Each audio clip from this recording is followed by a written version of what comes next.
तो नमस्कार, सत श्री अकाल और जय श्री राम आप सभी को। वापस से कई दिनों बाद हम आ गए हैं आपके कोर्स को आगे ढकेलने के लिए। जैसा कि आपको पता है, अभी तक सिर्फ लाइव क्लासेस चल रही थी सीबीएसई की। अब हम आईसीएसई के भी सैंपल पेपर की लाइव क्लास स्टार्ट करने वाले हैं, बोथ 10th और 12th। और जैसा कि आप सबको पता है, बोर्ड एग्जाम की तैयारी के लिए आपको कहाँ जाना है? वन एंड ओनली आईमेड फाउंडेशन पे। तो ये वीडियो है class 10th ICSE biology photosynthesis. तो आइए स्टार्ट करते हैं हमारे साथ। और ये हमारा बात मान नहीं रहा है, चलिए तो स्टार्ट करते हैं। जैसा कि आप सबको पता है बच्चों कि ये जो नोट्स है वो आपको कहाँ मिलने वाला है? हमारे टेलीग्राम चैनल आईमेड फाउंडेशन पे बिहाइंड द सीन्स। और किसी जानकारी के लिए आप हमारे इंस्टाग्राम को फॉलो कर सकते हैं, और बाकी चीजें तो आपको यूट्यूब पे अवेलेबल ही है। तो फोटोसिंथेसिस की बात करते हैं। जैसा कि ये नाम सजेस्ट कर रहा है फोटोसिंथेसिस, अगर इसका संधि विच्छेद करते हैं तो फोटो का मतलब होता है लाइट और सिंथेसिस का मतलब होता है बनना। तो लाइट का बनना तो यहाँ पे नहीं होता है, पर ये रिएक्शन लाइट के प्रेजेंस में होता है। आखिर क्या होता है फोटोसिंथेसिस और क्यों इतना इंपॉर्टेंट है? सबसे पहली बात तो आपको ये पता होना चाहिए कि ये सिर्फ और सिर्फ प्लांट्स में होता है। ह्यूमंस में होता तो मेरे यहाँ से भी सेब निकल रहा होता, मैं इसे तोड़ के खा जाते और बेच भी देते। तो फोटोसिंथेसिस में होता क्या है? लाइट कार्बन डाइऑक्साइड वाटर का यूज करके, किसके प्रेजेंस में बच्चों? पहले इसको खाते पीते घर से थोड़ा सा पतला किया जाए। In the presence of light H new, और कहां पे? क्लोरोफिल में बनाता है ग्लूकोज। ग्लूकोज हमारा सोर्स ऑफ फूड होता है। हम जो भी खाते हैं उसमें ग्लूकोज जरूर रहता है, जिससे हमें एनर्जी मिलती है, और इसके साथ साथ हमें मिलता है ऑक्सीजन। तो ये रिएक्शन पूरा होता है जो आपको फोटोसिंथेसिस कहलाता है। इसको बैलेंस किया जाए तो 6CO2 6H2O एंड 6O2। तो ये लाइट और क्लोरोफिल के प्रेजेंस में होता है। क्लोरोफिल के अंदर होता है लाइट के प्रेजेंस में, और इसी रिएक्शन को हम क्या कहते हैं बच्चों? फोटोसिंथेसिस कहते हैं। अगर फोटोसिंथेसिस डिफाइन करने को आपको बोला जाएगा तो आप क्या बोलेंगे कि making up of food in the form of what? Glucose by carbon dioxide and water in the presence of chlorophyll and sunlight is known as photosynthesis। अब बात करते हैं कि ये कहानी हो कहाँ रही है। तो आपको पता चला कि ये कहानी क्या हो रही है? क्लोरोफिल में हो रही है। तो आइए बात करते हैं क्लोरोफिल की, जो वाइटल पिगमेंट है। अब थोड़ा सा यहां पे भी संधि विच्छेद करेंगे। क्लोरोफिल जो होता है बच्चों, क्लोरोफिल वो प्रेजेंट होता है कहां पे? क्लोरोप्लास्ट में। और chloroplast is a type of plastid. Plastid जो होता है वो सिर्फ और सिर्फ प्लांट में पाया जाता है, और यही डिफरेंस होता है प्लांट सेल और एनिमल सेल के बीच में। प्लास्टिड जो होता है वो प्लांट को कलर देता है। तीन टाइप के प्लास्टिड्स होते हैं। ल्यूकोप्लास्ट जो कि व्हाइट कलर देता है, क्लोरोप्लास्ट जो कि ग्रीन कलर देता है, जिसके अंदर क्या भरा होता है बच्चों? क्लोरोफिल। और last but not the least, अलग अलग कलर से लिखा जाए ताकि आपको भी लगे सर कुछ तो पढ़ाते हैं।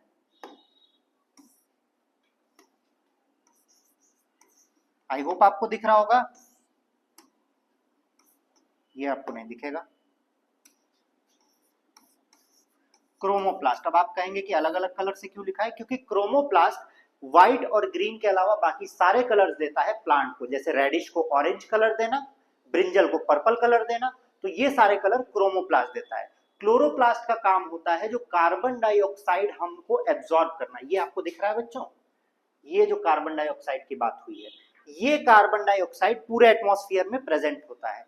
जैसे ही स्टोमेटा ओपन होता है, स्टोमेटा ऐसे ओपन होता है, आपको स्टोमेटा की बात अभी बताई जाएगी। स्टोमेटा जैसे ही ओपन होता है, आसपास जितने भी कार्बन डाइऑक्साइड होते हैं वो अंदर डिफ्यूज कर जाते हैं। जैसे आपने गेट खोला, कुछ लोग बाहर गए और कुछ लोग अंदर आ गए, वैसे ही प्लांट के लीफ पे भी एक गेट होता है, एक ओपनिंग होती है, जिसे हम कहते हैं स्टोमेटा। जैसे ही वो स्टोमेटा ओपन होता है, कुछ लोग बाहर जाते हैं और कुछ लोग अंदर आते हैं। बाहर जाने वाले का नाम है ऑक्सीजन, और जो अंदर आते हैं उनका नाम है कार्बन डाइऑक्साइड। पर अब सवाल ये आता है कि उस कार्बन डाइऑक्साइड को ट्रैप भी तो करना होगा। अब उस कार्बन डाइऑक्साइड को ट्रैप कौन करेगा? उस कार्बन डाइऑक्साइड को ट्रैप करता है आपका क्लोरोफिल। और जब उस पे लाइट पड़ती है तब वो फोटोसिंथेसिस का रिएक्शन स्टार्ट करता है। तो आइए देखते हैं कहानी क्या लिखी है, इसके बारे में भी जानते हैं। It absorbs light of red and blue wavelength and reflects light of green wavelength. अब ये क्वेश्चन बहुत ज्यादा इंपॉर्टेंट है। अब आप कहेंगे सर क्वेश्चन कहाँ है, तो हम कहेंगे आपके सामने और आपको दिख नहीं रहा है। देखिए ये लाइट एब्जॉर्ब करता है किस वेवलेंथ की, रेड कलर और ब्लू कलर की, और ग्रीन वेवलेंथ बाहर देता है। इसीलिए हमें लीफ ग्रीन दिखता है, इसीलिए हमें प्लांट ग्रीन दिखता है, और इसीलिए हम कहते हैं कि अगर कोई भी पार्ट ग्रीन है तो वहां पे क्या होगा, क्लोरोफिल होगा। हम ग्रीन नहीं दिखते हैं इसीलिए हमारे अंदर क्लोरोफिल नहीं है। अब आप कहेंगे सर हम बाल ही ग्रीन करवा लें तो हमारे अंदर भी क्लोरोफिल हो जाएगा। नहीं बेटा, अगर आप बाल ग्रीन करवाएंगे तो आप प्लांट तो नहीं पर आप छपरी जरूर कहलाएंगे, और उसके लिए हम कुछ कर भी नहीं सकते हैं। ठीक है, therefore a leaf appears green. ये बच्चों बनता है आपके गिव रीजन का question for both CBSE as well as ICSE, क्योंकि सीबीएसई में भी ये चैप्टर है। तो ये बनता है गिव रीजन का क्वेश्चन। अब क्या क्वेश्चन बनता है, even though the chloroplast absorb the light of red and blue wavelength it appears green. तो आप ये आंसर लिख देंगे। क्लोरोप्लास्ट की कहानी आई होप आपको समझ में आ गई होगी। बढ़ते हैं आगे और देखते हैं क्लोरोप्लास्ट के बारे में जो फोटोसिंथेसिस करता है। Chloroplast is a membrane-bound oval organelle enclosed by a double membrane. Its interior contains closely packed flattened sacs. ये बहुत बड़ी कहानी लिखी है। आइए एक डायग्राम बनाने की कोशिश करते हैं।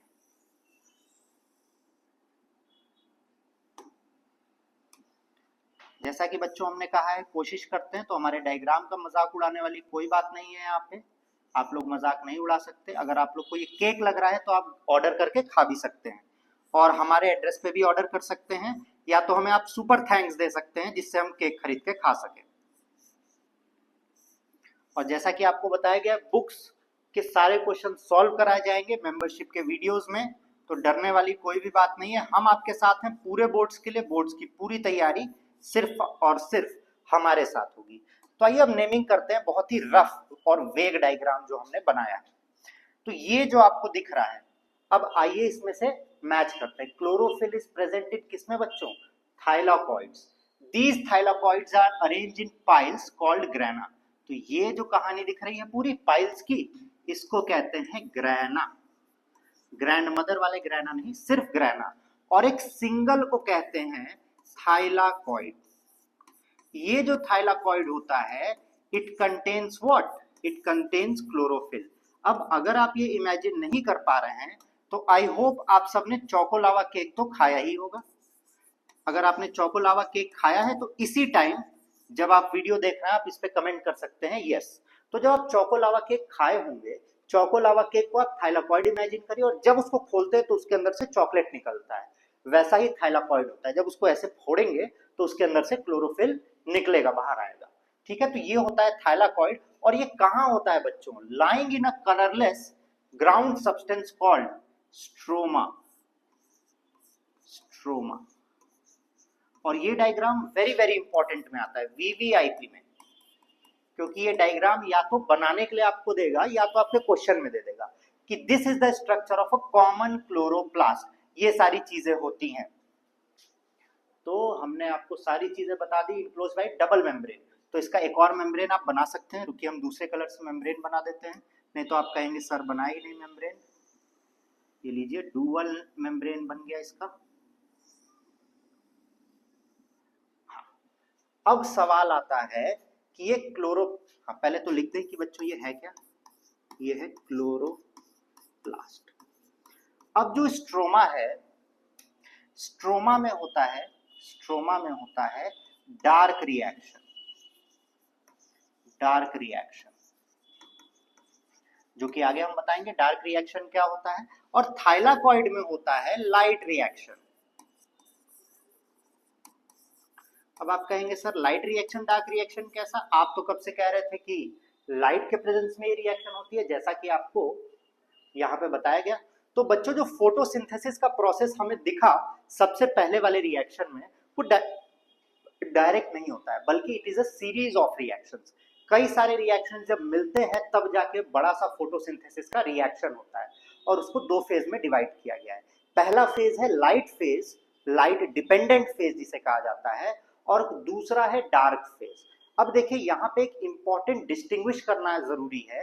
लाइट डिपेंडेंट फेज मतलब वो लाइट के प्रेजेंस में होगा, उस रिएक्शन को होने के लिए लाइट की जरूरत है। और जो डार्क फेज है वो रात में नहीं होता है, उस लाइट रहेगी, उसको कोई मतलब नहीं है, पर उस लाइट को यूज नहीं करेगा। तो वो लाइट इंडिपेंडेंट और अप्रोप्रिएटली उसे कह सकते हैं, डार्क डिपेंडेंट नहीं है, वो लाइट इंडिपेंडेंट है। वो लाइट को अपने लिए यूज नहीं करेगा, वो रात में नहीं होता है, इस बात को आपको ध्यान रखना है। तो चलिए आगे बढ़ते हैं। Regulation of stomatal opening. एक नॉर्मल स्टोमेटा बच्चों अगर आप देखेंगे तो एक नॉर्मल स्टोमेटा कुछ इस तरीके का दिखता है। जो ये ओपनिंग है इसको कहते हैं स्टोमा। इसके किनारे होते हैं गार्ड सेल्स।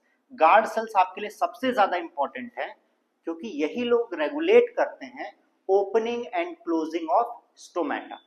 ये बात बिल्कुल भी आपको भूलनी नहीं है, कभी भी गलती से भी नहीं। और उसमें होता है क्लोरोप्लास्ट, इसी गार्ड सेल में होता है क्लोरोप्लास्ट, और इसके किनारे होता है एपिडर्मल सेल्स। अब स्टोमेटल ओपनिंग की दो थ्योरी है। पहली थ्योरी है potassium ion theory, potassium ion theory, और दूसरी थ्योरी है शुगर कंसंट्रेशन थ्योरी। इनसे भी आप में क्वेश्चन आता है, शुगर कंसंट्रेशन थ्योरी। दोनों ऑलमोस्ट सेम थ्योरी है, पर एक में पोटेशियम आयन की बात करेंगे और एक में हम बात करेंगे शुगर की। ठीक है, तो आइए बात करते हैं क्या होता है। पोटेशियम आयन थ्योरी कहती है कि जैसे ही दिन होता है, सुबह होती है, वैसे ही ये जो एपिडर्मल सेल्स हैं, इन एपिडर्मल सेल्स में ध्यान से सुनिएगा बच्चों, इन एपिडर्मल सेल्स में हम लिख देते हैं कि डे टाइम में क्या होता है। डे टाइम में पोटेशियम आयन, पोटेशियम और एग्जैक्ट लिख देते हैं आपके लिए मैलेट आयन, मैलेट कंटेनिंग कौन सा ion, potassium ion is formed in epidermal cells. Epidermal cells आप सबको दिख रहा है, आप इमेजिन कर सकते हैं, एपिडर्मल सेल में होता है। एंड उसके बाद क्या होता है, it actively transports into guard cells, transports into guard cells. जैसे ही मैलेट बनेगा, मैलेट में जो पोटेशियम आयन होगा वो आके किस में चला जाएगा, गार्ड सेल्स में चला जाएगा, मेकिंग इट हाइपरटोनिक, हाइपरटोनिक हो जाएगा। अब इसके कारण क्या होगा, इसके कारण क्या होगा, it will absorb water, it will absorb water into guard cell, into guard cell, making it swell and open। अब आपने ये बात देखी होगी, बैलून आप सबने देखा होगा, जो बैलून से सारी चीजें बनती हैं। जब आप बैलून फुलाते हैं वो थोड़ा सा फूल जाता है और खुल जाता है, पर जब बैलून आप बंद करेंगे तो बंद हो जाएगा। जैसे हमने टर्जिडिटी और फ्लैसिडिटी पढ़ी थी, आपको याद होगा। और हाइपरटोनिक हाइपोटोनिक का तो एक शॉर्ट्स पड़ा हुआ है, आप जाके देख भी सकते हैं। तो जैसे ही पोटेशियम आयन इसमें बनेगा, ये एक्टिवली ट्रांसपोर्ट कर जाएगा गार्ड सेल्स में, गार्ड सेल्स हो जाएंगे हाइपरटोनिक, और वो अगल बगल से पानी को बुला लेगा। जैसे ही वो पानी को बुला लेगा, गार्ड सेल्स टर्जिड होके, नॉर्मली इस तरीके से रहेंगे, टर्जिड होके फूल के खुल जाएंगे, और फिर ये स्टोमेटा ओपन हो जाएगा। आपको स्टोमेटा दिख रहा होगा, ये स्टोमेटा ओपन हो जाएगा, और फिर यहां से सारा एक्सचेंज ऑफ गैस होगा। रात में क्या होगा, मैलेट बनना बंद हो जाएगा। डे टाइम में इसका आपको अपोजिट लिखना है, रात में मैलेट बनना बंद हो जाएगा बंद। तो यहाँ पे पोटेशियम आएगा नहीं, पोटेशियम आएगा नहीं तो वाटर को बुलाएगा नहीं, वाटर को बुलाएगा नहीं तो ये टर्जिड होगा नहीं, और ये फ्लैसिड हो जाएगा। तो आपसे अगर पूछेगा कि पोटेशियम आयन थ्योरी से एक्सप्लेन करिए, तो आप पहले लिखेंगे डे टाइम, फिर आप लिखेंगे नाइट टाइम। अगर आपको कष्ट है तो आपको क्या करना है बच्चों, कमेंट करना है, ठीक है, भूलिएगा नहीं। अब इसमें हम लिखेंगे नाइट टाइम, क्योंकि बाकी सब तो सेम है। शुगर कंसंट्रेशन थ्योरी में क्या होगा, बस इस मैलेट आयन की जगह आपको शुगर लिखना है, ठीक। और वो शुगर कहां पे बनेगा, गार्ड सेल्स में ही बनेगा। तो यहाँ पे मेन डिफरेंस लिख देते हैं हम, क्या है मेन डिफरेंस इसका, ये है कि जो शुगर है, चीनी, शुगर इज फॉर्म इन कहां पे बन रहा है बच्चों, गार्ड सेल्स। बाकी सारी कहानी सेम होगी इसकी भी, कि गार्ड सेल्स में शुगर बनेगा, शुगर बनेगा तो हाइपरटोनिक होगा और पानी को एब्जॉर्ब कर लेगा, और गार्ड सेल्स वापस से टर्जिड, स्टोमेटा ओपन, ऑक्सीजन अंदर, अरे ऑक्सीजन बाहर, कार्बन डाइऑक्साइड अंदर। अब क्योंकि डे टाइम हम लिख चुके हैं तो यहां पे हम आपके लिए क्या लिखने वाले हैं, यहां पे हम आपके लिए लिखेंगे रात में क्या होता है, रात्रि के समय क्या होगा, नाइट टाइम। रात में फोटोसिंथेसिस रेस्ट इन पीस हो जाती है, sugar stops forming, stops forming कहां पे, in guard cells, guard cells, therefore it will not absorb water, it will not absorb water। उससे क्या होगा बच्चों, भारी भारी शब्द जरूरी है जो पिछले चैप्टर में था, उसका लिंक आपको डिस्क्रिप्शन में मिल ही जाएगा। Making it what, making it flaccid, flaccid हो जाएगा, और फिर क्या होगा, स्टोमेटा विल क्लोज। तो यही कहानी पूरी होगी opening and closing of stomata की। दूसरी इंपॉर्टेंट बात जो आपको जाननी है कि sugar concentration theory is the most recent theory, ये ज्यादा नहीं है। तो अगर आपसे रीसेंट थ्योरी करके पूछेगा तो आपको शुगर कंसंट्रेशन ही लिखना होगा। चलिए आगे की कहानी जानते हैं। देखिए थ्योरी यहाँ पे दी भी हुई है, हम ऊपर लिख भी दिए, आप इसको पढ़ सकते हैं, शुगर कंसंट्रेशन थ्योरी और पोटेशियम आयन कंसंट्रेशन थ्योरी। अब बात आती है प्रोसेस ऑफ फोटोसिंथेसिस की। तो जैसा कि आपको बताया गया कि मैकेनिज्म दो पार्ट पे डिवाइडेड है, लाइट डिपेंडेंट और देखिए लाइट इंडिपेंडेंट। इसी को कहीं कहीं डार्क रिएक्शन भी कहा जाता है। तो जैसा कि आपको बता चुके हैं, डार्क का मतलब ये नहीं कि वो रात में होगा, इसका मतलब कि वो लाइट को यूज नहीं करेगा। तो आइए जानते हैं लाइट डिपेंडेंट फेज के बारे में। इसको हिल रिएक्शन या फोटोकेमिकल रिएक्शन भी कहते हैं। ये कहां पे होता है, थाइलाकॉइड में होता है। इसमें क्या क्या होता है हमें ये जानना है। Chlorophyll become excited and absorbs energy, पहला काम। Energy absorb is used in splitting of water molecule into hydrogen ion and hydroxide ion. अब देखिए इस हर एक स्टेप को हम लिखेंगे। इस स्टेप को कहते हैं फोटोलिसिस ऑफ वाटर, और रिएक्शन यहीं से स्टार्ट होता है, photolysis of water. Photolysis of water में क्या होगा, H2O in the presence of light will break into H plus and OH minus, इसी में ब्रेक हो जाएगा। दूसरा NADP picks up the hydrogen ion and is reduced to NADPH। ये जो हाइड्रोजन आयन है ये आगे बढ़ जाएगा, आगे बढ़ जाएगा NADP,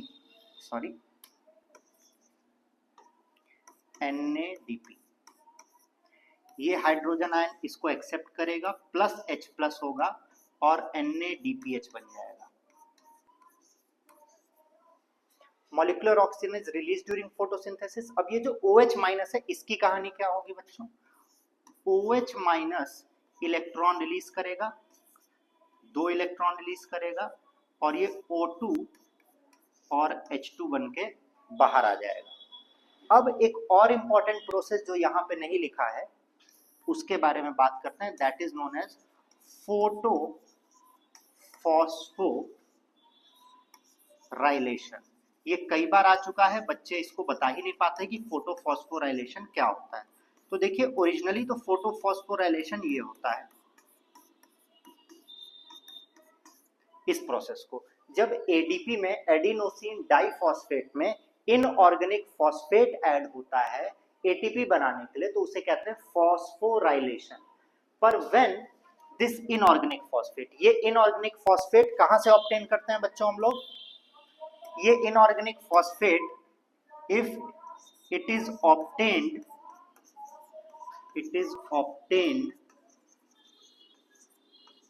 by light reaction.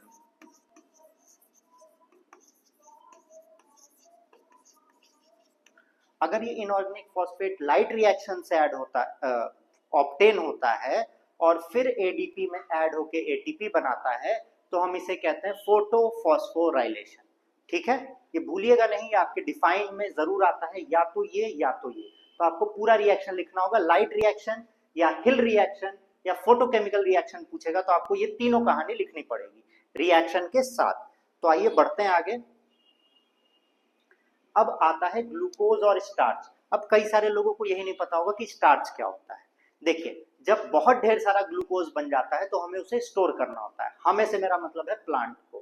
Plant उस ग्लूकोज को ओरिजिनल फॉर्म में स्टोर नहीं करता है, बल्कि उसको कन्वर्ट करता है स्टार्च के फॉर्म में, और वो स्टार्च के फॉर्म में ही उस ग्लूकोज को सेव करता है, स्टोर करता है। ठीक है, और इस प्रोसेस को हम कहते हैं पॉलीमराइजेशन। ठीक है, जैसे ये स्टार्च बनता है, ये अलग अलग पार्ट्स में इसको ट्रांसपोर्ट कर दिया जाता है फ्लोएम के थ्रू, और इस प्रोसेस को हम कहते हैं ट्रांसलोकेशन। क्योंकि खाना तो सारा बन रहा है लीफ में, पर लीफ में तो सारा हम स्टोर नहीं कर सकते, तो पहले उसको पॉलीमराइज करेंगे। पॉलीमराइज मतलब कई सारे ग्लूकोज मॉलिक्यूल को दबा देंगे और एक सिंगल मॉलिक्यूल बनाएंगे जिसका नाम है स्टार्च। फिर उस स्टार्च को फ्लोएम के थ्रू ट्रांसपोर्ट करेंगे अलग अलग जगह पे, और उसका नाम है translocation. So translocation is the transfer of food from phloem to all parts of the plant. ठीक है, भूलिएगा बिल्कुल भी नहीं। अब फोटोसिंथेसिस करने के लिए क्या क्या एडाप्टेशंस होते हैं। सरफेस एरिया बढ़ा देता है, जितना ज्यादा सरफेस एरिया होगा उतनी ज्यादा धूप लगेगी, जितनी ज्यादा धूप लगेगी उतना ज्यादा फोटोसिंथेसिस। लीफ का अरेंजमेंट, अब देखिए धूप ऐसे आ रही है, और अगर हम 90 डिग्री पे रखेंगे लीफ को, हम नहीं प्लांट, तो ज्यादा सनलाइट लगेगी। ये ऐसे रहा तो इस पे धूप कम लगेगी। तो लीफ का अरेंजमेंट भी इंपॉर्टेंट है। क्यूटिकल एंड अपर एपिडर्मिस, अगर क्यूटिकल और अपर एपिडर्मिस ट्रांसपेरेंट रहेंगे, साफ रहेंगे, तो धूप ज्यादा लगेगी, धूप ज्यादा लगेगी, फोटोसिंथेसिस ज्यादा होगा। न्यूमरस स्टोमेटा, ये आप समझ गए होंगे, जितना ज्यादा स्टोमेटा उतना ज्यादा ओपनिंग, उतना ज्यादा धूप, उतना ज्यादा खाना। थिननेस ऑफ लीफ, क्लोरोप्लास्ट और extensive when system. Chloroplast stomata से ही रिलेटेड है, बाकी दोनों की कहानी आई होप आप समझ रहे होंगे। नहीं समझेंगे तो आपको सिर्फ नो लिखना है कि सर नहीं समझ में आया, और सर आपको समझा देंगे। अगले टॉपिक पे आते हैं कि फैक्टर्स अफेक्टिंग फोटोसिंथेसिस, जिससे ढेर सारे क्वेश्चन आ चुके हैं आज तक। तो दो फैक्टर्स होते हैं, एक्सटर्नल फैक्टर्स और इंटरनल फैक्टर्स। क्वेश्चन हमेशा एक्सटर्नल फैक्टर्स से आता है। सबसे पहला होता है बच्चों light intensity. Rate of photosynthesis light intensity के साथ बढ़ती जाती है, but up to a certain limit. हम इतनी धूप कर दें कि प्लांट ही जल के मर जाए, क्लोरोप्लास्ट जल के मर जाए, तो वहां तक नहीं। तो up to a certain limit photosynthesis light intensity के साथ बढ़ती जाएगी, उसके बाद वो कम होने लगेगी। जैसा कि आपने सुन रखा है कि ना ती बरखा, ना ती धूप, ना ती बोलब, ना ती चूप। अति किसी चीज की अच्छी नहीं है, चाहे वो अच्छा हो चाहे वो खराब हो। तो अति किसी चीज की अच्छी नहीं होती है बच्चों, ये बात ध्यान रखिएगा। अगर आप ज्यादा पढ़ने ही लगे, ज्यादा खेलने ही लगे, ज्यादा घूमने ही लगे, तो अति किसी चीज की अच्छी नहीं होती है। अगला है कार्बन डाइऑक्साइड। ये बच्चों बहुत ही इंपॉर्टेंट है, हम आपको लास्ट चैप्टर में बोले थे कि इसके बारे में बताएंगे। कार्बन डाइऑक्साइड में एक बहुत अच्छी चीज है, एक बहुत बड़ा ग्राफ है। कार्बन डाइऑक्साइड का ग्राफ कुछ इस तरीके से देखा गया है। ये है 0.02% कार्बन डाइऑक्साइड कंसंट्रेशन, ये है 0.03%, और ये है 0.05%। 0.02 से 0.03% करते हैं हम CO2 का कंसंट्रेशन, तो रेट ऑफ फोटोसिंथेसिस बढ़ जाता है।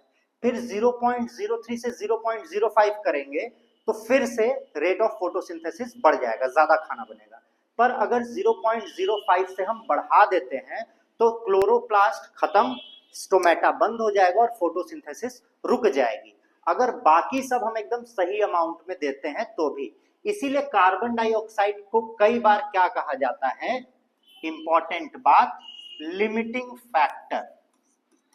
लिमिटिंग फैक्टर इसका मतलब कि अगर सब लोग एकदम सही से काम कर रहे हैं, पर कार्बन डाइऑक्साइड का मन नहीं किया कि आज तो हम काम नहीं करेंगे, तब सारा काम रुक जाता है। अब ये लिमिटिंग फैक्टर, जैसे कि हमारे घर में हमारी मम्मी लोग होती हैं, अगर एक दिन मम्मी कही कि मेरी तबीयत आज खराब है, हम काम नहीं करेंगे, तो घर के बाकी लोग कितना भी मेहनत कर लें, कितने भी काम कर लें, वो काम नहीं हो पाएगा जो मम्मी लोग अकेले कर पाती हैं, उनको कंपेंसेट नहीं किया जा सकता। तो उसी तरीके से कार्बन डाइऑक्साइड प्लांट के लिए मम्मी होता है, उसकी लिमिटिंग फैक्टर होता है। अब बात आती है टेम्परेचर की। देखिए एक ऑप्टिमम टेम्परेचर है 35 डिग्री सेल्सियस। नॉर्मली सारे प्लांट उसी टेम्परेचर पे काम करते हैं, सबसे ऑप्टिमम सबसे बेस्ट रिजल्ट उसी टेम्परेचर पे देते हैं। जैसे कि हमारे यहाँ बनारस में बहुत ज्यादा गर्मी थी, अभी 40 डिग्री था, पर अगर आप एसी में बैठेंगे 24 डिग्री में 20 डिग्री में तो आप बहुत बढ़िया से काम करेंगे। इंसान भी कम टेम्परेचर में अच्छे से काम करता है। अब ये भी नहीं कि 0 डिग्री पे पहुंचा दे ठंडी के चक्कर में, नहीं तो मर ही जाएंगे। और अगला है वाटर कंटेंट, क्योंकि रिएक्शन में पानी की जरूरत पड़ती है तो पानी की जरूरत तो पड़ेगी, आपको भी पता है। और वापस से सेम कहावत, अति तो नहीं, ना अति होना चाहिए ना कम होना चाहिए, ऑप्टिमम अमाउंट होना चाहिए। ठीक है, अब बात आती है इंटरनल फैक्टर्स की। इंटरनल फैक्टर्स में क्लोरोफिल है, जितना ज्यादा क्लोरोफिल उतना ज्यादा फोटोसिंथेसिस। प्रोटोप्लाज्म का कोई इंपॉर्टेंस नहीं, स्ट्रक्चर ऑफ लीफ आप ऊपर पढ़ के आए हैं। देखिए thickness of cuticle, distribution of stomata, size of the leaf, तो ये सारी चीजें आप ऊपर पढ़ के आ रहे हैं। अब कुछ एक्सपेरिमेंट्स बचे हैं बच्चों फोटोसिंथेसिस पे, और इंपॉर्टेंस बचा है। ये कहानी हम अगले वीडियो में देखने की कोशिश करेंगे। तब तक के लिए जय श्री राम, शुभ रात्रि, good morning, good evening, good night, जब भी आप वीडियो देख रहे हो। मिलते हैं आपसे अगले वीडियो।